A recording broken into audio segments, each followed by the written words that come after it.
अफगानिस्तान में तालिबान के काबिज होने के कुछ दिन बाद ही काबुल एयरपोर्ट के पास आत्मघाती धमाका हुआ।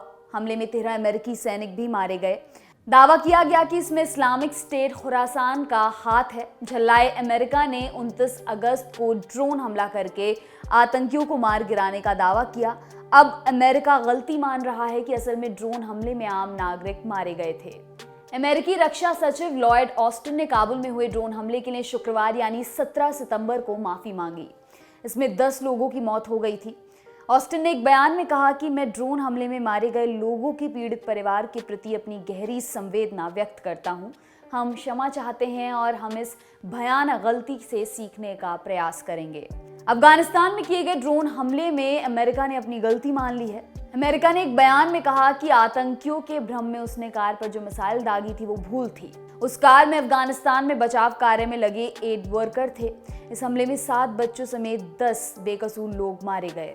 अमेरिकी सैन्य जांच टीम ने पाया कि ड्रोन हमले से जिस वाहन को निशाना बनाया गया उसमें ISIS खुरासान गुट के आतंकी होने का संदेह था, लेकिन वह गलत साबित हुआ। अमेरिकी रक्षा मंत्रालय पेंटागन के कमांडर जनरल फ्रैंक मैकेंजी ने शुक्रवार रात यह ऐलान किया। उन्होंने कहा, यह हमला इस विश्वास के साथ किया गया था कि यह हमारे सुरक्षा बलों और हवाई अड्डे के जरिए निकाले गए लोगों पर मंडराते खतरे को रोक देगा, लेकिन ये एक गलती थी और मैं माफी मांगता हूं। मुझे अब विश्वास हो गया है कि उस हमले में 7 बच्चों समेत 10 नागरिक दुखद रूप से मारे गए थे। इसके अलावा जांच में पता चला है कि ये संभावना नहीं है कि स्ट्राइक में निशाना बनाया गया वाहन और मारे गए लोग ISIS से जुड़े थे और उनसे अमेरिका को कोई सीधा खतरा था। मैं इस हमले और दुखद परिणाम के लिए पूरी तरह से जिम्मेदार हूँ।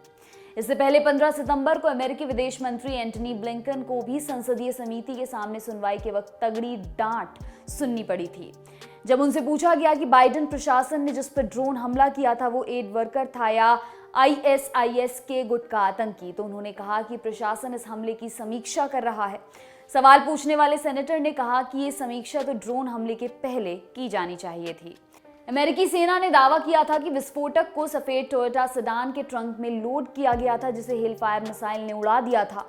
अमेरिकी अखबार न्यूयॉर्क टाइम्स ने तब दावा किया था कि जिस कार को उड़ाया गया था उसमें विस्फोटक नहीं, पानी की बोतलें थीं। अमेरिकी सेना के शीर्ष अधिकारी ने कहा कि एक घनी आबादी वाले इलाके में एक अन्य विस्फोट किया गया। जहां हमला हुआ वहां पर शायद प्रोपेन गैस टैंक था। इसके साथ ही उन्होंने स्वीकारा कि कार चालक जेमारी अहमदी का इस्लामिक स्टेट से कोई संबंध नहीं था और वह एक अमेरिकी सहायता समूह के लिए लंबे समय से कार्य कर रहे थे।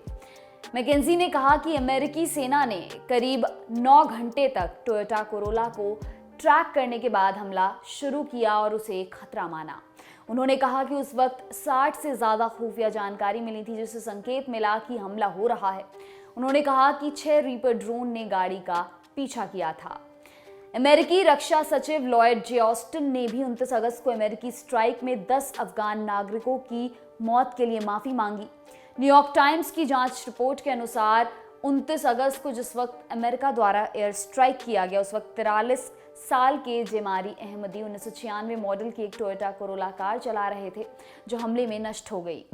इस एयर स्ट्राइक में जेमारी और 7 बच्चों सहित परिवार के 9 सदस्यों की मौत हो गई थी। अमेरिकी सेना का दावा था कि इस कार में विस्फोटक था।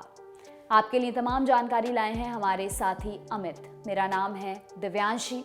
देखते रहिए दी लल्लन टॉप। शुक्रिया।